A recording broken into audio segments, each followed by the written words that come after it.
तो उम्मीद है कि आपने पुराने वीडियोस देख लिए होंगे जिसमें मैंने बहुत सारे इंपॉर्टेंट टॉपिक बताए हैं, बहुत सारे important concept of physics clear करे हैं और आपको मज़ा भी आ रहा होगा, आपको चीज़ें इजली समझ भी आ रही होगी। तो बच्चों, इस वीडियो में हम करने जा रहे हैं मूविंग कॉइल गैल्वेनोमीटर यानी कि एमसीजी की बात करेंगे। Complete galvanometer. देखो बच्चों, गैल्वेनोमीटर एक इंपॉर्टेंट टॉपिक है और बहुत ही ज़्यादा इंपॉर्टेंट टॉपिक आप कह सकते हो। क्यों? क्योंकि इस साल या तो ये 4 नंबर के केस स्टडी में आएगा, या नहीं तो सीधे 5 नंबर में भी आने के चांसेस है, और नहीं तो मिनिमम जो आएगा वो 3 नंबर में आएगा। तो एक इंपॉर्टेंट टॉपिक में से एक पड़ जाता है जिसकी वजह से हम इसको पूरा कंप्लीट पढ़ेंगे। पढ़ना क्या क्या है इसमें कि गैल्वेनोमीटर होता क्या है, इसका प्रिंसिपल क्या है, डायग्राम कैसा है, उसके बाद सिर्फ 2 चीजें कि इसको करंट सेंसिटिविटी, वोल्टेज सेंसिटिविटी क्या होती है, और इसको कन्वर्ट कैसे कहते हैं एमीटर और वोल्ट मीटर में। तो ये बहुत ईजिली मैं समझा दूंगा, जितना मैं आपको बता रहा हूँ उतने का आप बस नोट बना लेना। ये मुश्किल से हार्डली 2 पेजेस के नोट्स बनेंगे और ये पूरा आपका 4 से 5 नंबर गेन करवा सकता है। देखो बच्चों, गैल्वेनोमीटर क्या होता है, मैंने सबसे पहले यहाँ पे डेफिनेशन लिखा हुआ है कि गैल्वेनोमीटर होता क्या है। तो गैल्वेनोमीटर एक ऐसा डिवाइस होता है जो कि करंट को डिटेक्ट या फिर सेंस करता है कि सर्किट में करंट है या नहीं है। देखो, किसी भी वायर में अगर चेक करना है कि करंट फ्लो कर रहा है या फिर नहीं कर रहा है, तो उसके 2 ही तरीके हैं। कितने तरीके हैं? 2। या तो भाई पहला टच करके देख लो, समझ रहे हो, टच करके देख लो, अगर झटका लगे तो समझ जाना करंट फ्लो कर रहा है। या नहीं तो दूसरा, थोड़ा फिजिक्स का इस्तेमाल करते हैं, मशीन लगा लो, डिवाइस लगा लो, जिस डिवाइस का नाम है गैल्वेनोमीटर। अगर आपने गैल्वेनोमीटर उस सर्किट में लगा दिया तो वो आपको बता देगा कि हाँ इसमें करंट है या फिर नहीं है। बस ये इतना ही बताता है कि है या नहीं है, मेजर नहीं करता, नाप के नहीं बताएगा आपको कि इसमें 1 एम्पियर करंट है, इसमें 2 एम्पियर करंट है, ऐसा कुछ नहीं बताता। बस ये इतना बताता कि है या नहीं है। तो इसलिए हम बोलते हैं कि ये डिटेक्ट करता है। क्या करता है बच्चों? डिटेक्ट करता है कि है या नहीं है। और एक चीज और इसके फायदेमंद है कि ये डायरेक्शन भी बताता है कि किधर की ओर जा रहा है, लेफ्ट की तरफ जा रहा है करंट कि राइट की तरफ जा रहा है। तो गैल्वेनोमीटर एक ऐसा डिवाइस है जो कि करंट को डिटेक्ट करता है और दूसरा डायरेक्शन बताता है। तो ये 2 पॉइंट इसके डेफिनेशन में होना चाहिए। मैं जल्दी से रीड कर देता हूं, जिसमें लिखा हुआ है, it is a device that detect the current in a circuit and also tell the direction of the current. ठीक है, उसके बाद आता है बच्चों मेन इंपॉर्टेंट प्रिंसिपल क्या है। ये बहुत बार पूछा जाता है कि प्रिंसिपल बताओ गैल्वेनोमीटर का, जिसमें हम बताते हैं कि गैल्वेनोमीटर जो है वो इस प्रिंसिपल पे बेस्ड है, इस चीज पे आधारित है कि जब भी किसी करंट कैरिंग कॉइल को, किसी करंट कैरिंग लूप वायर है, मान लो करंट कैरिंग कॉइल है, उसको अगर आपने मैग्नेटिक फील्ड में रखा तो उसके ऊपर टॉर्क लगने लग जाता है और करंट कैरिंग कॉइल घूमने लग जाता है। यही इसका प्रिंसिपल है। मैं आपको हिंदी में समझा दे रहा हूं, फिर आप इंग्लिश पढ़ लेना उसको। तो हम लिखते हैं कि गैल्वेनोमीटर का जो प्रिंसिपल है वो ये है कि जब भी मैं किसी करंट कैरिंग कॉइल को, एक ऐसा कॉइल जिसमें करंट फ्लो कर रहा हूं, अगर मैं उसको मैग्नेटिक फील्ड में रख दूं तो वो घूम जाता है। क्यों? क्योंकि उस पर टॉर्क लगने लग जाता है। ठीक है, तो यही इसका प्रिंसिपल है। It is based on the principal that when ever a current carrying coil, जब भी कोई करंट कैरिंग कॉइल को आप किस में रखोगे, magnetic field, placed in magnetic field it will experience torque. उस पर क्या लगेगा? टॉर्क लगेगा और वो घूम जाएगा, है ना। तो आप इतना लिखोगे कि जब भी कोई करंट कैरिंग कॉइल को मैग्नेटिक फील्ड में रखो तो वो टॉर्क एक्सपीरियंस करता है। इतना सा है इसका प्रिंसिपल, सीधा सीधा। तो ये था डेफिनेशन और प्रिंसिपल, जो कि सबसे बेसिक और स्टार्टिंग चीज है गैल्वेनोमीटर को समझने के लिए। बच्चों, नेक्स्ट पेज पे अगर मैं आपको ले चलूं तो यहाँ पे मैंने लिखा हुआ है डायग्राम और इसका सबसे पहला फॉर्मूला, बेसिक फॉर्मूला। पहले डायग्राम समझ लो। बच्चों को डायग्राम बनाना नहीं आता, बहुत सिली मिस्टेक करते हैं, सच्ची बता रहा हूँ, बहुत ज्यादा सिली मिस्टेक। क्या क्या सिली मिस्टेक होता है उससे पहले आप समझ लो कि डायग्राम बनाते कैसे। आपको करना क्या है, एक नॉर्थ पोल लेना है लेकिन कर्व कर देना। देखो जनरली हम नॉर्थ पोल कैसे लेते हैं अगर आपको याद हो तो ऐसा करके और ऐसा करके लिया करते थे। ये नॉर्थ पोल होता था, ये साउथ पोल होता था, राइट। लेकिन इस बार सीधा सीधा सपाट नहीं लेना, इसको थोड़ा सा ऐसा करके कर्व कर देना, छील देना, ऐसे करके ऐसे लेना है और ऐसा करके ऐसे लेना है, सी शेप में। ये नॉर्थ पोल, ये साउथ पोल। तो ऐसा करके आपको पहले तो कर्व वाला आपको मैग्नेटिक पोल से लेने हैं। ठीक, मैं इसको हटा देता हूं। अब जैसे आपने पोल्स ले लिए कर्व वाला, उसके बाद आपको बीच में एक काला सा सब्सटेंस दिख रहा है, गोला सा स्फेरिकल सब्सटेंस। ये कौन है? तो ये फेरोमैग्नेटिक सब्सटेंस है। ये जो मैंने काला सा बनाया है, मैं इसका नामकरण कहाँ कर दूं, यहाँ पे कर देता हूँ लेवलिंग, कि ये फेरोमैग्नेटिक सब्सटेंस होता है। फेरोमैग्नेटिक क्यों यूज करते हैं? फेरोमैग्नेटिक इसलिए यूज करते हैं क्योंकि वो सारी मैग्नेटिक फील्ड को अपने अंदर से अट्रैक्ट करा लेता है, और जिसकी वजह से मैग्नेटिक फील्ड बढ़ता है और मैग्नेटिक फील्ड बढ़ने की वजह से टॉर्क। कोई कभी क्वेश्चन आया है कि why we use ferromagnetic substance in moving coil galvanometer, है ना। तो आप क्या बोलोगे? ये अट्रैक्ट करता है, it attract magnetic field, B को इंक्रीज कर देता है, अट्रैक्ट करता है। और मैग्नेटिक फील्ड बढ़ने की वजह से बच्चों टॉर्क का फॉर्मूला आपने पढ़ा होगा, बीना साइन थीटा, लड़की का नाम है, इजिली याद हो जाएगा आपको, है ना। तो बीना साइन थीटा, एक ब्यूटीफुल गर्ल थी जिसका नाम था बीना, तो बीना साइन थीटा ही टॉर्क के बराबर होता है। तो बी मतलब है मैग्नेटिक फील्ड, जैसे जैसे मैग्नेटिक फील्ड बढ़ेगा टॉर्क बढ़ेगा, तो यही काम फेरोमैग्नेटिक सब्सटेंस करता है। बी को अट्रैक्ट करने की वजह से सारी मैग्नेटिक फील्ड इसके अंदर से जाएंगी, और मैग्नेटिक फील्ड की मात्रा बढ़ने की वजह से टॉर्क बढ़ेगा तो डिफ्लेक्शन घूमेगा अच्छे से और हमें अच्छे से क्लियरली पता चल जाएगा। तो ये था बीच में फेरोमैग्नेटिक सब्सटेंस जो काला से लगाया आपने। इसी के ऊपर ये जो नीला से मैंने लपेट रखा है, ये वाला, ये जिसको मैंने ब्लैक कर दिया बच्चों, ये होता है कॉइल जिसमें करंट आ रहा होता है। ऐसे करके करंट ऊपर जाते हुए दिखा देना और इसमें से आते हुए दिखाना, तो इसमें करंट फ्लो कर रहा है मस्त, ठीक है।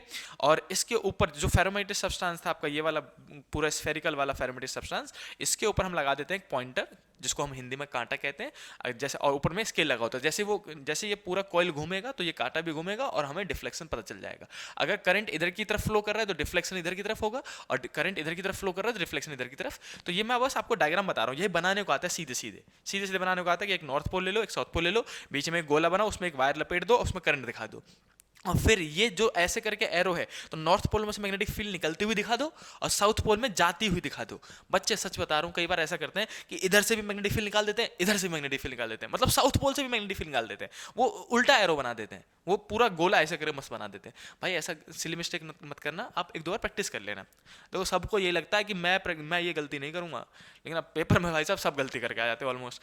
तो देखो हमने क्या बोला कि नॉर्थ पोल में से मैग्नेटिक फील्ड निकली, और जो मैग्नेटिक फील्ड निकली वो तिरछे में निकलती है ऐसे करके, और जाएंगी भी तिरछे में ही। तो इन मैग्नेटिक फील्ड को भी नाम देते हैं, इनको हम कहते हैं रेडियल मैग्नेटिक फील्ड। क्या कहते हैं? रेडियल मैग्नेटिक फील्ड कहते हैं इनको। रेडियल मैग्नेटिक फील्ड क्यों यूज करते हैं? हमने सपाट वाला क्यों यूज नहीं किया, हमने क्यों ऐसे करके कर्व करा जिसकी वजह से ये रेडियल मैग्नेटिक फील्ड आया? तो हम बच्चों ये कहते हैं कि रेडियल मैग्नेटिक फील्ड की वजह से हमेशा, सीधे सीधे आंसर याद कर लो, एक नंबर में आएगा, हमेशा बी और ए के बीच में मैग्नेटिक फील्ड और एरिया वेक्टर के बीच में एंगल कितना बनेगा? 90 डिग्री, और 90 डिग्री होने की वजह से टॉर्क मैक्सिमम हो जाता है। बस इतना सा आपको कहानी पता होनी चाहिए कि हम क्यों यूज करते हैं रेडियल मैग्नेटिक फील्ड, ताकि बी और ए के बीच में एंगल हमेशा 90 डिग्री रहे और टॉर्क मैक्सिमम रहे। ये भी टॉर्क मैक्सिमम करने के लिए, ये भी टॉर्क मैक्सिमम करने के लिए। हमने फेरोमैग्नेटिक सब्सटेंस क्यों यूज किया था? ताकि मैग्नेटिक फील्ड बढ़ने की वजह से टॉर्क मैक्सिमम हो जाए।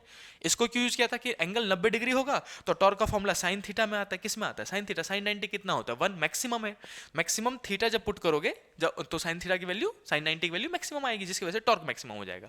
तो इतना याद रखना कि हम रेडियल मैग्नेटिक फील्ड क्यों यूज करते हैं, ताकि थीटा 90 डिग्री बने बी और ए के बीच में और टॉर्क मैक्सिमम हो जाए। तो ये था बच्चों डायग्राम, जिसमें एक चीज और मैं बता दे रहा हूं, ये लास्ट में स्प्रिंग लगाया जाता है। देखो आपने फेरोमैग्नेटिक सब्सटेंस लगाया, इसके ऊपर हमने कॉइल लपेटा, कॉइल में करंट फ्लो किया, ऊपर में पॉइंटर लगा दिया, स्केल लगा दिया, नीचे में लगा देते हैं स्प्रिंग। स्प्रिंग क्या करता है? इनिशियल पोजीशन को रिस्टोर करता है। मान लो कि अपने पास ऐसा करके कॉइल है, ऐसा करके कॉइल है, मेरा हाथ कॉइल है, अब मान लो नीचे में स्प्रिंग लगा हुआ है, तो जब इसको ऐसे करके घूमेगा और करंट फ्लो करना बंद कर दिया तो इसको स्प्रिंग वापस ले आएगा, इधर घूमेगा तो स्प्रिंग वापस ले आएगा। तो वापस लाने का काम, रीस्टोर कराने का काम, जहां पे पहले जीरो पे था, पता है गैल्वेनोमीटर के इकलौता ऐसा डिवाइस है जिसका जीरो बिल्कुल बीचों बीच होता है, याद रखना। तो इसको जीरो पे लाने का काम फिर से किसका होता है? स्प्रिंग का। स्प्रिंग रीस्टोर कराने का काम करता है। और याद रखना सभी डिवाइसेस में से इकलौता एक गैल्वेनोमीटर ही है जिसका जो जीरो है वो बिल्कुल बीचों बीच लाई करता है।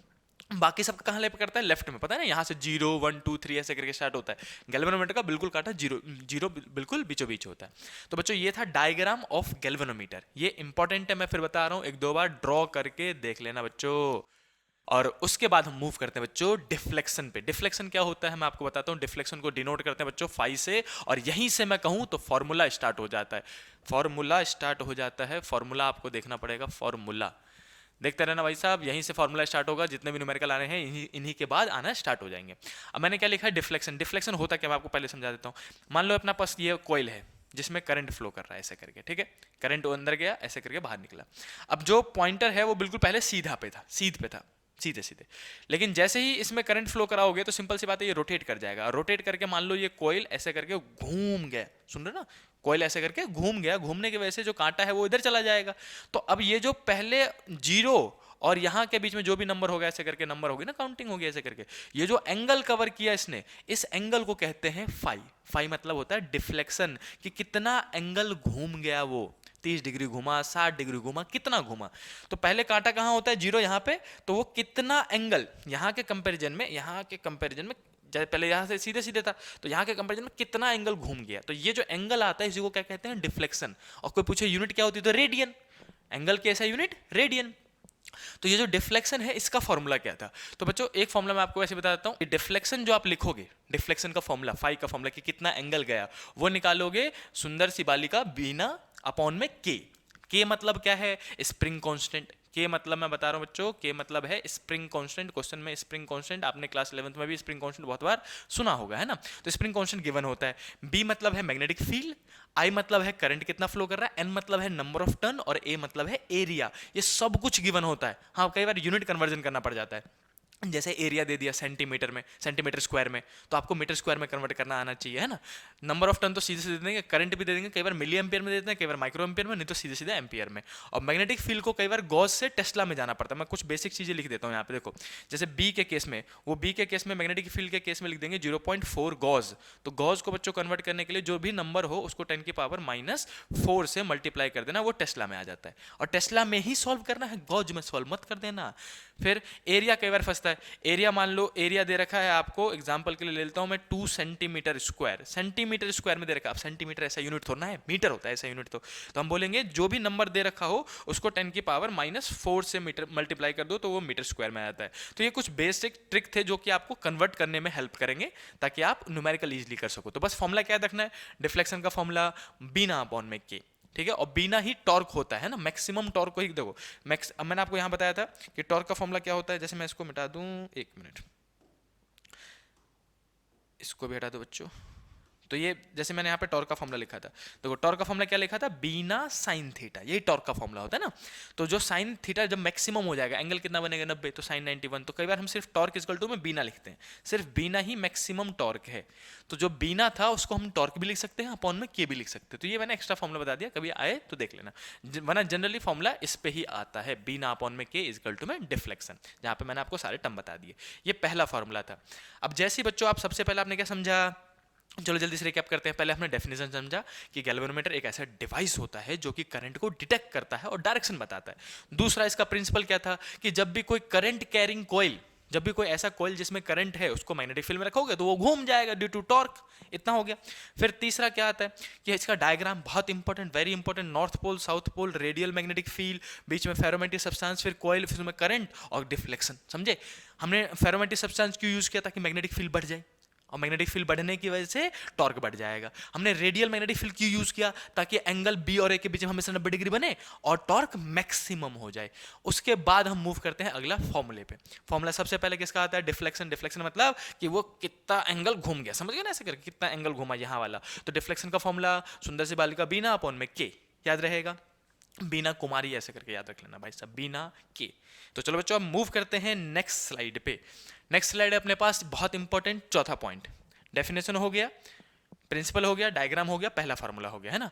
अब दूसरा फार्मूला यहीं पे मिल जाएगा, इसके अलावा और दो फार्मूले और मिलेंगे आपको। तो current sensitivity end voltage sensitivity बहुत फेमस है, इवन बहुत बार पूछा गया होगा। अगर आपने प्री बोर्ड दिया है तो उसमें भी देखा होगा, कुछ बहुत सारे स्कूल में पूछा गया है करंट सेंसिटिविटी क्या होती है। और कई बार तो डेफिनेशन पूछ लेते हैं इसका, या फिर एमसीक्यू में फॉर्मूला आ जाता है। तो ये होते क्या है? बहुत आसान सिंपल सी चीज मैं आपको बताऊं, एक एक लाइन में याद हो जाएगा आपको। देखो करंट सेंसिटिविटी क्या होता है बच्चों? डिफ्लेक्शन पर यूनिट करंट, सीधे सीधे डिफ्लेक्शन पर यूनिट करंट। और इसमें कोई पूछे वोल्टेज सेंसिटिविटी क्या होता है, तो deflection per unit voltage, deflection per unit current current sensitivity, deflection per unit voltage voltage sensitivity. अब हिंदी में मतलब समझाऊं कि करंट सेंसिटिविटी मतलब क्या होता है? इसका मतलब होता है डिफ्लेक्शन पर यूनिट करंट का मतलब कि 1 एम्पियर करंट अगर मैं दूं वायर में तो कितने एंगल का डिफ्लेक्शन आएगा? 30 डिग्री घूमेगा, 60 डिग्री, कितना? 1 एम्पियर की वजह से। तो 1 एम्पियर की करंट की वजह से जितना डिफ्लेक्शन आए उसी को करंट सेंसिटिविटी कहते हैं। और या फिर मैं कहूं वोल्टेज दिया, एक वोल्टेज जो बैटरी अप्लाई करी मैंने, या फिर जो कुछ पोटेंशियल डिफरेंस अप्लाई किया, वो 1 वोल्ट का है। जो बैटरी अप्लाई करी वो कितने का है? 1 वोल्ट का। तो 1 वोल्ट का डिफरेंस देने की वजह से कितना डिफ्लेक्शन आएगा? तो अगर आपने 1 वोल्ट दिया तो कितना डिफ्लेक्शन आया? तो वोल्टेज सेंसिटिविटी। 1 एम्पियर करंट दिया तो कितना डिफ्लेक्शन आया? तो करंट सेंसिटिविटी। तो इसको इंग्लिश में कैसे लिखते हैं? Deflection per unit current, deflection per unit voltage. बस यही डेफिनेशन है इसका। कोई पूछे करंट सेंसिटिविटी तो सीधे बोलो डिफ्लेक्शन पर यूनिट करंट। अब इसको डिनोट कैसे करते हैं? तो इसको आई एस से और इसको वी एस से। वी मतलब वोल्टेज और आई मतलब current. Current sensitivity, voltage sensitivity, S मतलब सेंसिटिविटी है ना।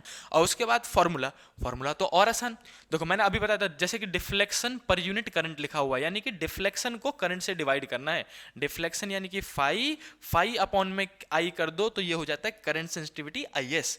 वहीं पे फाई अपॉन में वोल्टेज कर दो, डिफ्लेक्शन अपॉन में वोल्टेज, मैं इसको लिख सकता हूं बच्चों, डी फाई मतलब क्या है, डिफ्लेक्शन कि कितने एंगल का डिफ्लेक्शन आया, अपॉन में वोल्टेज, डिफ्लेक्शन अपॉन में वोल्टेज कर दो तो वो वोल्टेज सेंसिटिविटी वीएस हो जाता है। और मैं यही लिख देता हूं डिफ्लेक्शन, डिफ्लेक्शन अपॉन में करंट, डिफ्लेक्शन अपॉन में करंट को हम क्या कहते हैं, करंट सेंसिटिविटी आई एस। सबको समझ में आया। लेकिन ये तो दिखाने के दांत है, ये सिर्फ दिखाने के फॉर्मूले हैं। मेन फॉर्मूले कौन कौन से, तो मैं इसको हटाता हूँ, एक मिनट। मेन फॉर्मूले कौन से न्यूमेरिकल जो बच्चे को कॉपी में नोट्स में हम करवाते हैं बहुत बहुत बार, कि बच्चों अब मैं आपको कहूँ, एक मिनट कलर चेंज कर लेते हैं इसका, हम करेंगे अब रेड पेन से, ठीक है। देखो बच्चों, अब मैं पूछूँ आपको करंट सेंसिटिविटी निकाल के दो भाई, करंट सेंसिटिविटी निकाल के दो, अभी आप जाइए इसका करंट सेंसिटिविटी निकाल के दो। मैं कहूँ आई एस का फॉर्मूला, तो आपने अभी अभी पिछले पेज पे डिफ्लेक्शन का फॉर्मूला, फाई का फॉर्मूला पढ़ा था, देखो मैं दिखाता हूँ। डिफ्लेक्शन का फॉर्मूला क्या पढ़ा था, फाई का फॉर्मूला क्या होता है, बीना अपॉन में के, याद रखना। सिंस मुझे पता है कि फाई का फॉर्मूला जो है, मैं यहाँ लिख देता हूँ, फाई का जो फॉर्मूला है वो बीना अपॉन में क्या आता है, सिंस फाई इजकल टू में बीना अपॉन में के, है ना। तो मैं इस फाई की वैल्यू इसमें पुट कर दूंगा यहाँ पे, और आई एस का एक नया फॉर्मूला निकालूंगा। आई एस मतलब current sensitivity, current sensitivity equal to में डिफ्लेक्शन को हटा के बी आई एन ए बीना अपॉन में के, और इसी के डिवाइड में देखो डिफ्लेक्शन के डिवाइड में कौन था, करंट, तो यहाँ से करंट से भी डिवाइड कर दो। अब ये करंट से करंट कट जाएगा तो करंट सेंसिटिविटी यानी कि आई एस का एक और फॉर्मूला आएगा, बना अपॉन में के, बी एन ए अपॉन में के, बना अपॉन में के। ये एक मेन फॉर्मूला है कि अगर आपको मैग्नेटिक फील्ड दे दे, नंबर ऑफ टर्न दे दे, एरिया दे दे, स्प्रिंग कांस्टेंट दे दे, तो आप सीधे सीधे करंट सेंसिटिविटी निकाल सकते हो। और कई बार ये फॉर्मूला डिराइव करने के लिए भी बोल दिया जाता है एग्जाम में, याद रहेगा। पहले तो याद रखना डेफिनेशन, डेफिनेशन डिफ्लेक्शन अपॉन में current, deflection per unit current, है ना। फिर डिफ्लेक्शन को खोल देना बिना अपॉन में के से, और करंट से करंट कट के बना अपॉन में के फॉर्मूला। सेम चीज यहाँ पे भी होती है। हम कहते हैं कि हमें वीएस निकालना है, तो वीएस, अब डिफ्लेक्शन को हटा के, डिफ्लेक्शन को हटा के मैं क्या लिख सकता हूं बताओ, डिफ्लेक्शन को हटा के बीना अपॉन में के, यही लिखना है। तो डिफ्लेक्शन को हटा के B I N A, deflection का फॉर्मूला होता है ना बीना अपॉन में के, तो बीना अपॉन में के। और वोल्टेज है, या तो सिर्फ वोल्ट लिख दो, ये भी एक फॉर्मूला है।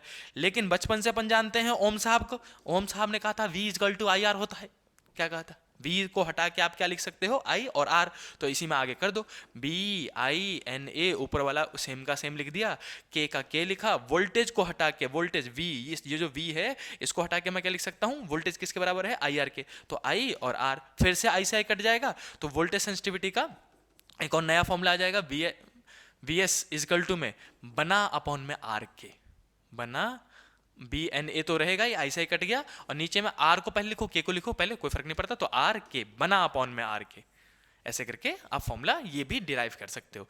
तो मैक्सिमम क्या आएगा, डेफिनेशन, फॉर्मूला, और ये वाले फॉर्मूले कन्वर्ट करने के लिए, निकालने के लिए। तो पहले अगर आपको ये दो पॉइंट याद है, डिफ्लेक्शन पर यूनिट करंट होता है, फिर डिफ्लेक्शन को फाई और अपॉन में करंट लिख पाते हो, तो डिफ्लेक्शन को खोलने वाली बात है, बना अपॉन में के, बना अपॉन में आर के, सीधे सीधे फॉर्मूले बन जाते हैं। और अपने हाथ से बच्चों इसको नोट्स में आज ही लिख लेना, ये नहीं कि वीडियो देखी समझ लिया हाँ याद हो गया मेरे को। जब तक आप लिखोगे नहीं कॉपी पेन से, जब आप कॉपी पेन से किसी भी चीज़ को लिखते हो तो आपके ब्रेन में लंबा इंप्रेशन याद रहता है उस चीज़ का। इसीलिए जब भी आप कोई वीडियो देख रहे हो मेरी, जिसमें आपको मैं कोई इंपॉर्टेंट टॉपिक समझा रहा हूँ, तो उसको लिख, तुरंत वीडियो देखा, वीडियो देखने के बाद समराइज किया, और नीचे जाके डिस्क्रिप्शन में सारे के मैं पीडीएफ अवेलेबल करा दूंगा, तो सारे पीडीएफ देख देख के उसी टाइम पे नोट्स बना लिए। चाहे एक पेज पे बना लो, छोटे छोटे नोट्स बना लो, लेकिन बना जरूर लो, क्योंकि जहाँ आप लिखोगे वहीं पर आपको लंबा याद हो जाएगा, लंबा याद हो जाएगा तो एग्जाम में भी लिखने लायक हो जाओगे, और अभी लिखने जाओगे तो प्रैक्टिस भी हो जाती है राइटिंग की, समझ रहे हो। इसीलिए लिखना जरूरी है, सिर्फ वीडियो देख के पास कर दोगे, आपके दिमाग आपका दिमाग बहुत सारी चीज़ें ऑब्जर्व करता है एक दिन में। तो आपने एक वीडियो देखी, पढ़ाई की, उसको ऑब्जर्व किया, उसको गेन किया, और फिर पता चले 6 घंटे में आपने 6000 चीज़ें देख ली, समझ रहे हो, तो वो उसको डाटा को इरेज कर देगा। लेकिन आपने पहले किसी वीडियो को देखा, समझा, पढ़ा, और फिर उसको लास्ट में जाके पीडीएफ डाउनलोड करी और उसको लिख लिया, तो बहुत लंबा इंप्रेशन पड़ जाता है लिखने की वजह से। आप ये साइंटिफिक प्रूफ है कि भाई साहब जहाँ आप चीज़ों को लिखते हो तो आपका ब्रेन बहुत लंबे टाइम तक उसको अपने ब्रेन में स्टोर करके रखता है, इसलिए लिख लिख के प्रैक्टिस करना। चलो बच्चों अब मूव करते हैं आगे। हमने पहले डेफिनेशन पढ़ा, प्रिंसिपल पढ़ा, डायग्राम पढ़ा, डिफ्लेक्शन का फॉर्मूला पढ़ा, ठीक। और फिर हमने पढ़ा बच्चों current sensitivity end voltage sensitivity. यही पीडीएफ आपको नीचे डिस्क्रिप्शन में मिल जाएगा बाद में।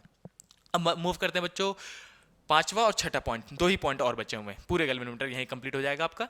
Conversion of galvanometer into ammeter. अब देखो क्या होता है कि मुझे पता है कि जो मेरा गैल्वेनोमीटर है, गैल्वेनोमीटर को बच्चों जनरली हम सिंबल देते हैं जी से डिनोट करते हैं। रुक जाओ, ब्लैक कलर लेंगे, ब्लैक कलर से लिखेंगे। मान लो अब गैल्वेनोमीटर को जनरली दिखा सिंबल कैसा होता है कि गोला बनाऊं, उसके अंदर जी लिख दो, एक वायर इधर निकाल दो, एक वायर इधर निकाल दो। इसको हम बच्चों गैल्वेनोमीटर कहते हैं, ठीक है। अब गैल्वेनोमीटर का काम क्या था कि ये सिर्फ ये दो काम कर सकता है, करंट को या तो डिटेक्ट करके देगा और आपको मैक्सिमम से मैक्सिमम डायरेक्शन बता देगा।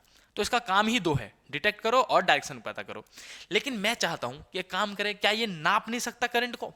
हम करंट को मेजर करना चाहते हैं गैल्वेनोमीटर की मदद से। क्या है पॉसिबल है? हाँ पॉसिबल है। गैल्वेनोमीटर से ही आप करंट को मेजर करने वाला मशीन यानी कि एमीटर भी बना सकते हो। एमीटर क्या करता है? गैल्वेनोमीटर मतलब गैल्वेनोमीटर तो सिर्फ सेंस करता है, गैल्वेनोमीटर क्या करता है? सिर्फ डिटेक्ट करता है, सेंस करता है। लेकिन एमीटर तो करंट को नापता है कि कितना एम्पियर, 1 एम्पियर, 2 एम्पियर, 3 एम्पियर, कितना एम्पियर करंट फ्लो कर रहा है।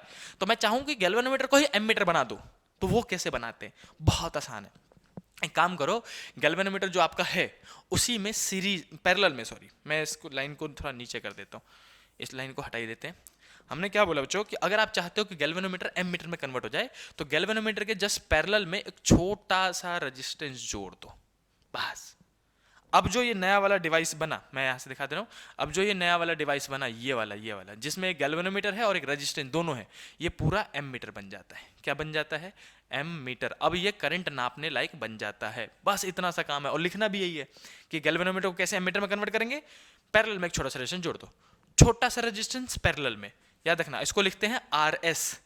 आरएस देखो एक्चुअली में क्या होता है, जो स्मॉल रेजिस्टेंस होता है ना उसको संट रेजिस्टेंस कहते हैं, SHUNT, संट।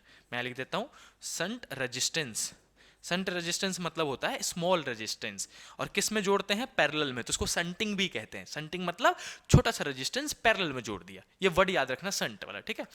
तो जब भी आप छोटा सा रेजिस्टेंस गैल्वेनोमीटर के पैरेलल में जोड़ दोगे तो पूरा क्या बन जाएगा? एमीटर। अब मान लो गैल्वेनोमीटर के अंदर भी कॉइल होता है तो उसका रेजिस्टेंस को हम RG कहते हैं। आपने पढ़ा था ना अभी, ऐसे करके हमने लिया था नॉर्थ पोल, साउथ पोल, और इसके अंदर फेरोमेटिक सब्सटेंसेस में भी तो कॉइल लपेटा हुआ है। तो कॉइल मतलब वायर, वायर मतलब रेजिस्टेंस नहीं होगा उसके अंदर। तो गैल्वेनोमीटर के अंदर जो रेजिस्टेंस होता है उसको हम RG लिखते हैं, तो उसको बगल में हमने दिखा दिया। गैल्वेनोमीटर का रेजिस्टेंस RG, यहाँ का रेजिस्टेंस जो हमने नीचे में जोड़ा वो RS है ना। अब जो भी करंट यहाँ से जाएगा इसके अंदर, आई मान लो, वो आई अब मेजर किया जा सकता है, नापा जा सकता है। तो उसका भी फॉर्मूला मैं आपको बताऊंगा। पहले इसको पढ़ लेते, क्या लिखा हुआ हमने कि conversion of galvanometer into ammeter कैसे करेंगे। To convert a galvanometer into ammeter we have to connect a small resistance, छोटा सा रेजिस्टेंस कॉल्ड संट रेजिस्टेंस। उस छोटे से रेजिस्टेंस को क्या कहते हैं? Shunt resistance. In parallel to the galvanometer, galvanometer के पैरेलल में जोड़ना होता है। अब कई बार इसी का ये जो करंट है बच्चों, उसका डेरिवेशन भी आ गया है एग्जाम में। अब मैं देखो, मैं आपको पूरा गैल्वेनोमीटर करा रहा हूँ तो मैं चाहूँगा कि आपके एक भी क्वेश्चन ना छूटे। क्या पता इस साल ये बोल दे कि convert the galvanometer into ammeter and derive बोल दे, या फिर डिड्यूस बोल दे। डिराइव और डिड्यूस मतलब पूरा डिराइव करके बताओ। डिराइव करो करंट का फॉर्मूला जो कि वो मेजर कर सकता है। तो मैं आपको यहीं पे करंट का फॉर्मूला मेजर करके मतलब डिराइव करके दिखा देता हूँ, बहुत इजी स्टेप में, सबसे आसान स्टेप में। देखो अब मैं नेक्स्ट पेज पे चलता हूँ बच्चों।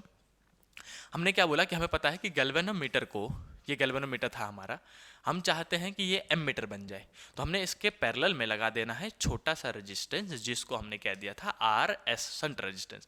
और गैल्वेनोमीटर के रेजिस्टेंस को हम क्या कहते हैं बच्चों? RG कहते हैं ना। यहाँ से करंट आया मान लो I, कितना करंट आया? I, यही हमें नापना है। अब जब करंट I आएगा तो आपको पता है पैरेलल में यहाँ पे करंट बढ़ता है, एक कुछ करंट यहाँ चले जाएगा और कुछ करंट नीचे चला जाएगा। जो करंट गैल्वेनोमीटर के अंदर गया उसको हम IG कह देंगे, जो गैल्वेनोमीटर के अंदर गया उसको IG। और जो नीचे देखो इधर से आ कितना रहा था? I, इसमें कौन गया? IG गया, तो नीचे कितना बचा? I minus IG। समझ में आया कि नहीं आया? इधर से I आया तो IG चला गया, जैसे 5 आया तो उसमें से 2 चला गया तो 3 बचा ना, 5 माइनस 2। तो वही क्या हमने I आया तो IG मान लेते हैं गैल्वेनोमीटर में गया, तो नीचे कितना जाएगा? I minus IG। तो हमने देखा कि ऊपर वाले में IG गया और नीचे में I माइनस IG गया। और सबको पता है कि ये दोनों चीज पैरेलल में, और पैरेलल में तो वोल्टेज सेम रहता है, पैरेलल में तो वोल्टेज सेम रहता है, तो हम ऊपर वाले का वोल्टेज निकालेंगे, फिर नीचे वाले का वोल्टेज निकालेंगे और दोनों को बराबर रख देंगे। ऊपर वाले का वोल्टेज हम लिखेंगे पोटेंशियल डिफरेंस या फिर वोल्टेज डिफरेंस लिखो आप। बच्चों को कई बार पोटेंशियल कह देते हैं तो उतने में बच्चों को कंफ्यूजन हो जाती है। वो पोटेंशियल को वोल्टेज एक ही चीज़ होती है बच्चों, अलग अलग मत माना करो। तो voltage difference in, voltage difference in, या फिर अक्रॉस कह सकते हैं, अक्रॉस गैल्वेनोमीटर, गैल्वेनोमीटर के अक्रॉस जो पोटेंशियल डिफरेंस है उसको वो कितना होगा, तो उसको V बोलते हैं। तो V इजकल टू कितना, आई आर, ओम्स लो। आई कितना, कौन सा वाला, गैल्वेनोमीटर वाला ले रहा हूँ, ऊपर वाला वोल्टेज, तो IG और उसका रेजिस्टेंस RG, ऊपर वाला करंट, ऊपर वाला रेजिस्टेंस। फिर नीचे लिखेंगे कि सेम लाइन, वोल्टेज डिफरेंस। अब वोल्टेज डिफरेंस निकालूंगा अक्रॉस, पहले हमने गैल्वेनोमीटर का निकाला, अब नीचे शंट रेजिस्टेंस, अब across shunt resistance, across shunt resistance, ऐसे करके हमने लिख दिया इसको। शंट रेजिस्टेंस के अक्रॉस हम वोल्टेज निकालने जा रहे हैं, तो ये भी V ही बोलेगा, ये V1 V2 मत बोल देना, और चाहो तो लिख देना V1 V2, लेकिन बाद में आपको ये लाइन लिखनी पड़ेगी कि in parallel V1 will be equal to V2। समझ में आया? तो मैं फिलहाल तो चलो लिख ही देते हैं, थोड़ा बड़ा कर देते हैं, क्या पता 3 नंबर में आ जाए। तो V1 V2 ले लिया, ठीक है। ऊपर वाले का वोल्टेज IG RG, नीचे वाले का वोल्टेज करंट कितना है उसका, नीचे वाले का current I minus IG into में RS, ये रहा। अब हम उसके नीचे लिखना पड़ेगा कि इन पैरेलल, क्योंकि सिंस ये दोनों पैरेलल में है, कौन कौन पैरेलल में है, गैल्वेनोमीटर और ये दोनों पैरेलल में है, तो इन पैरेलल V1 जो है वो हमेशा V2 के बराबर होगा, वोल्टेज सेम होता है। अब उसके आगे वोल्टेज को सेम कर दो, अगर LHS बराबर है तो RHS को बराबर रख देंगे। हम बोलेंगे हमारे पास जो I माइनस IG है इंटू में RS है, ये इसके बराबर होगा, क्योंकि V1 V2 बराबर है आपस में। तो इजकल टू में हम लिख देंगे IG RG, इस वाले को इस वाले के बराबर रख दिया, इजी। ब्रैकेट खोलो, I निकाल दो, बस खत्म, इतना सा काम है। जहां मैं ब्रैकेट खोलूंगा तो देखो I, ये RS इससे भी मल्टीप्लाई होगा, इससे भी, तो IRS माइनस में IG RS है ना, ये इससे मल्टीप्लाई, इससे मल्टीप्लाई, बीच में माइनस, इजकल टू में IG RG, इजी। अब यहां से I निकालना है तो इसको भगा दो, हम बोलेंगे IRS तो यहीं रहेगा भाई, ये माइनस में है, उधर जाएगा तो प्लस में, तो हमने बोला IG RG ये पहले वाला, और उसके बाद जो ये माइनस का IG RS है ये इस साइड जाके बच्चों प्लस का हो जाएगा, तो प्लस में IG RS ऐसे करके लिख दिया हमने। अब देखो बच्चों यहाँ से दोनों में IG है तो IG को कॉमन ले सकते हो, और यहाँ से हमें निकालना क्या था, करंट का फॉर्मूला, मेन करंट I, ये वाला करंट निकालना था, है ना। तो ये करंट निकालने के लिए आपको RS मल्टीप्लाई में, इधर जाएगा तो डिवाइड में, तो सिर्फ I को यहाँ रखेंगे, इजकल टू लिखेंगे, IG आप कॉमन ले सकते हो, तो IG जहाँ आप कॉमन लोगे तो ब्रैकेट में क्या बचेगा, RG RS बचेगा, ऐसे करके लिख दो, और डिवाइड में ये मल्टीप्लाई वाला डिवाइड में RS आ जाएगा। तो ये है अपना फाइनल करंट का फॉर्मूला, जिसमें हम इस फॉर्मूले की मदद से अब आराम से करंट जो इसके अंदर आ रहा था वो भी मेजर कर पाएंगे, नाप पाएंगे। तो ये बन गया एमीटर, है ना। तो बच्चों अब मैं कहूंगा इसको लिख के जरूर प्रैक्टिस कर लेना। देखो बच्चों CBSE का जो आप पिछले 2 साल का क्वेश्चन पेपर देखोगे ना, वो बहुत अच्छा बन रहा है। मतलब वो अब बच्चों को लगता था पहले कि अरे यार 60-70% तो सीधे सीधे डेरिवेशन और थ्योरी आएंगी, रट के आराम से पास हो जाएंगे। ऐसा कुछ नहीं हो रहा भाई। CBSE जो है वो कॉन्सेप्चुअल पेपर बना रही है, कॉन्सेप्ट पता होना चाहिए, दिमाग पता होना चाहिए। आपको पता है ना, आपने गैल्वेनोमीटर पढ़ा है, आपको पता है कि कैसे आप गैल्वेनोमीटर को एमीटर में कन्वर्ट करोगे। तो ये बच्चों को रटवाया जाता है कि to convert a galvanometer into ammeter we have to connect a small resistance in parallel. रटा होता है सबको। वो पूछ देंगे कि बताओ अगर आप गैल्वेनोमीटर को एमीटर बना सकते हो तो एमीटर में जो करंट नापेगा उसका फॉर्मूला निकाल दो। अब फॉर्मूला डिराइव करना कितना मुश्किल काम है, मतलब बहुत आसान।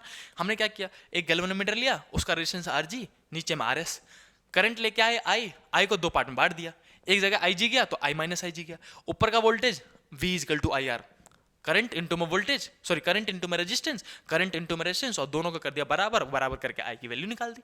इजी, आसान सा डेरिवेशन है ना। अब बच्चों जहां आपने ये वाला पार्ट कवर कर लिया, जिसमें हमने पहले किसमें गैल्वेनोमीटर को कन्वर्ट किया एमीटर में, तो अब last part of the galvanometer, last part, पहले हमने डेफिनेशन पढ़ा, प्रिंसिपल पढ़ा, डायग्राम पढ़ा, फिर डिफ्लेक्शन का formula, current sensitivity, voltage sensitivity, and फिर उसके बाद conversion of galvanometer into ammeter, और लास्ट इससे ज्यादा है ही नहीं गैल्वेनोमीटर, वो है conversion of galvanometer into voltmeter. पहले हमने एमीटर में कन्वर्ट किया, अब हम चाह रहे हैं कि वोल्ट मीटर बना दो। वोल्ट मीटर कौन, जो वोल्टेज डिफरेंस नाप के दे। तो कैसे करेंगे, ये भी बहुत आसान काम। आप क्या करो, एक गैल्वेनोमीटर लो, देखो गैल्वेनोमीटर लेके आपको मैं बताता हूं कि अगर आपने इसके पैरेलल में छोटा सा रेजिस्टेंस जोड़ा तो ये एमीटर बन जाएगा। मैं सीधे से बता ही देता हूं यहीं पे, अगर पैरेलल में छोटा सा रेजिस्टेंस जोड़ा, शंट रेजिस्टेंस, तो ये बच्चों क्या बन जाएगा, ये पूरा एमीटर कहलाएगा। एम मीटर, है ना। लेकिन यही गैल्वेनोमीटर लो और इसी के पैरेलल में ना, इसमें पैरेलल में जोड़ा था, इसमें सीरीज में जोड़ो। छोटा सा रेजिस्टेंस जोड़ा था, इसमें बड़ा रेजिस्टेंस जोड़ दो। बड़ा सा रेजिस्टेंस, हैवी रेजिस्टेंस कहते हैं इसको। ये हमने बड़ा सा रेजिस्टेंस जिगिर जिगिर करके, मैं बड़ा सा रेजिस्टेंस दिखा देता हूँ। ये हमने बड़ा सा रेजिस्टेंस, हैवी रेजिस्टेंस जोड़ दिया। सिर्फ आर भी लिख सकते हो और आर एल लोड रेजिस्टेंस भी लिख सकते हो आप, आपकी मर्जी है, सिर्फ आर भी लिख देना चलेगा। तो बच्चों जैसे ही आपने गैल्वेनोमीटर के सीरीज में बड़ा सा रेजिस्टेंस जोड़ा, तो वो अब बन जाएगा वोल्ट मीटर। बताओ, इजी था, इजीली याद रहेगा आपको। छोटा सा रेजिस्टेंस पैरेलल में तो एम मीटर, बड़ा सा रेजिस्टेंस सीरीज में तो वोल्ट मीटर। इजी है। अब इसमें भी कई बार बोल देते हैं कि बताओ अगर ये वोल्ट मीटर बन गया, अब जो ये वाला डिवाइस बना ना, ये वाला यहां से लेके यहां तक, ये पूरा कंबाइन, अब ये वोल्ट मीटर कहलाएगा, वोल्ट मीटर। तो बोल देंगे वोल्ट मीटर बन गया तो फॉर्मूला निकाल के दे दो। ये तो और आसान काम है, कुछ भी नहीं करना। मान लो कि ऐसे करके कोई सर्किट है, यहीं पे बता देता हूँ आपको, दूसरे स्लाइड पे जाने की जरूरत भी नहीं है। ऐसा करके कोई भी सर्किट है और उन्होंने बोला कि भाई मैंने यहाँ से लिया, वोल्ट मीटर हमेशा पैरेलल में जुड़ता है। वोल्ट मीटर जो आपने नया वाला बनाया है, जिसमें आपने गैल्वेनोमीटर लिया है और एक रेजिस्टेंस लिया है जिसको आप आर एल कह रहे हो, तो उसको है ना हमने यहाँ से लेके यहाँ तक जोड़ दिया, ठीक है। ए वाले पॉइंट से लेके बी वाले पॉइंट तक जोड़ दिया। तो बताओ टोटल वोल्ट मीटर, ये जो वोल्ट मीटर है आपका, ये वोल्ट मीटर है बच्चों, ये वोल्ट मीटर है। ये वोल्ट मीटर कितना वोल्टेज नाप के देगा, इसका फॉर्मूला दे दो हमें। वोल्टेज मीटर, तो वोल्टेज का फॉर्मूला कैसे निकालोगे? सीधे सीधे आप क्या लिखोगे, V इजकल टू में आई आर होता है, V इजकल टू में आई आर। अब जो भी करंट इसमें आया तो उसको हम I मान लेते हैं, या फिर आप चाहो तो ऊपर वाला करंट ही मान सकते हो। मैं इसको ऐसे करके माइनस कर देता हूँ। यहाँ से करंट आया I, तो करंट जो आ रहा है इनटू में ये वाला रेजिस्टेंस, गैल्वेनोमीटर का रेजिस्टेंस कितना होगा, Rg, तो हमने लिख दिया Rg और प्लस में RL। प्लस में क्यों लिखा, क्योंकि दोनों सीरीज में है, सीरीज में तो सीधे सीधे रेजिस्टेंस जुड़ जाता है, हाँ या ना बोलो। ये सीधे सीधे रेजिस्टेंस जुड़ के Rg प्लस RL इनटू में करंट, तो ये हो जाएगा हमारा वोल्टेज का फॉर्मूला। इसमें एक चीज और मैं पूछ सकता हूँ कि बताओ इसमें नेट रेजिस्टेंस कितना होगा, तो इसका रेजिस्टेंस Rg और इसका रेजिस्टेंस RL, सीरीज में है तो Rg प्लस RL।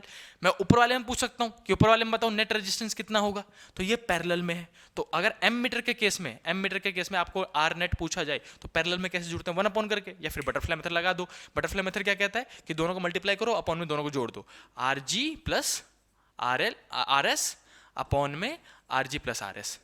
तो ये नेट रेजिस्टेंस हो गया एम मीटर का केस में जब गैल्वेनोमीटर कन्वर्ट किया, और Rg प्लस RL, जो Rg प्लस RL वो केस में हो जाएगा वोल्ट मीटर में। तो ये मैक्सिमम है। अगर बच्चों आपको इतना याद है ना तो आप बिल्कुल बेफिक्र हो जाओ। मैं जितना कह रहा हूँ, इसी PDF को नीचे जाके डिस्क्रिप्शन में डाउनलोड करो, इसको लिख के प्रैक्टिस करके एक बार और याद करके बस मस्त बैठ गए। जितने भी क्वेश्चन आपसे गैल्वेनोमीटर के पूछे जाएंगे वो यहीं से पूछे जाएंगे, इन 6-7 पेजेस से ऊपर बिल्कुल नहीं जाने वाले। मैंने आपको सबसे पहले क्या बताया, मैं आपको एक जल्दी से समराइज कर देता हूँ। सबसे पहले मैंने आपको डेफिनेशन बताया कि क्या करता है, डिटेक्ट करता है और डायरेक्शन बताता है, इतना याद होना चाहिए। फिर ये इसका प्रिंसिपल क्या है कि current carrying coil magnetic field में रखा जाएगा तो उस पर टॉर्क लगेगा, खत्म। उसके बाद हम मूव करते हैं नेक्स्ट पेज पे, फाइनल रिवीजन कर रहे हैं कि डायग्राम कैसे बनाना है। बच्चे डायग्राम तो भाई से ध्यान से बना लेना, और किसका यूज करते हैं, फेरोमैग्नेटिक सब्सटेंस के यूज क्यों करते हैं, ताकि मैग्नेटिक फील्ड बढ़ने की वजह से टॉर्क बढ़ जाए। रेडियल मैग्नेटिक फील्ड का इस्तेमाल क्यों करते हैं, ताकि एंगल 90 डिग्री बने और टॉर्क मैक्सिमम हो जाए, बस। उसके बाद मूव कर जाते हैं डिफ्लेक्शन का फॉर्मूला, बीना सुंदर सी बालिका अपॉन में के, बीना कुमारी है ना, बीना के, बीना अपॉन में के, बीना इंटू में के मत लिख देना, बीना अपॉन में के है।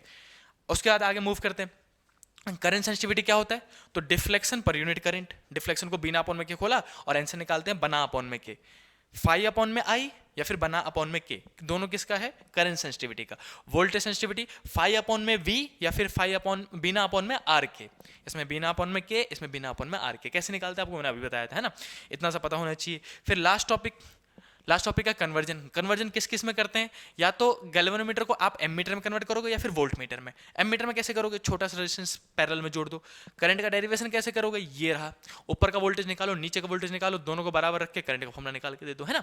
और उसका लास्ट पेज बच्चों, लास्ट पेज क्या है कि गैल्वेनोमीटर को वोल्ट मीटर में कैसे कन्वर्ट करेंगे। तो एम मीटर में कन्वर्ट करने के लिए पैरेलल में छोटा सा रेजिस्टेंस पैरेलल में जोड़ते हैं, तो वोल्ट मीटर में कन्वर्ट करने के लिए सीरीज में जोड़ेंगे। इसमें छोटा सा जोड़ा था तो इसमें बड़ा सा resistance, load resistance, heavy resistance जोड़ेंगे, है ना। और वोल्टेज का फॉर्मूला IG RG RL, है ना। तो ये इजी सा कन्वर्जन है और इजी, तो ये मैंने आपको बहुत इजीली पूरा गैल्वेनोमीटर समराइज करा दिया। बच्चों इसको कॉपी से नीचे से डिस्क्रिप्शन से डाउनलोड करने के बाद उसको लिख के जरूर देख लेना। और भी किसी भी टॉपिक में आपको दिक्कत हो रही है फिजिक्स में, तो आप सीधे सीधे नीचे हमें कमेंट करो। मैं पूरी कोशिश करूंगा कि जब तक आपका एग्जाम नहीं होता तब तक तो मैं रेगुलर बेस पे वीडियो लाता रहूं। कोशिश करूंगा दिन में 2-3 वीडियोस भी आ जाए ताकि आपकी जितनी ज़्यादा हेल्प हो सके हम करेंगे। एंड बच्चों, अगर आपको समझ में आया तो इस वीडियो को अपने दोस्तों के साथ शेयर करिए, उनको भी कहिए कि चैनल को करें सब्सक्राइब, समझ रहे, और कमेंट करते रहिए। मिलते हैं नेक्स्ट वीडियो में, तब तक के लिए बाय बाय।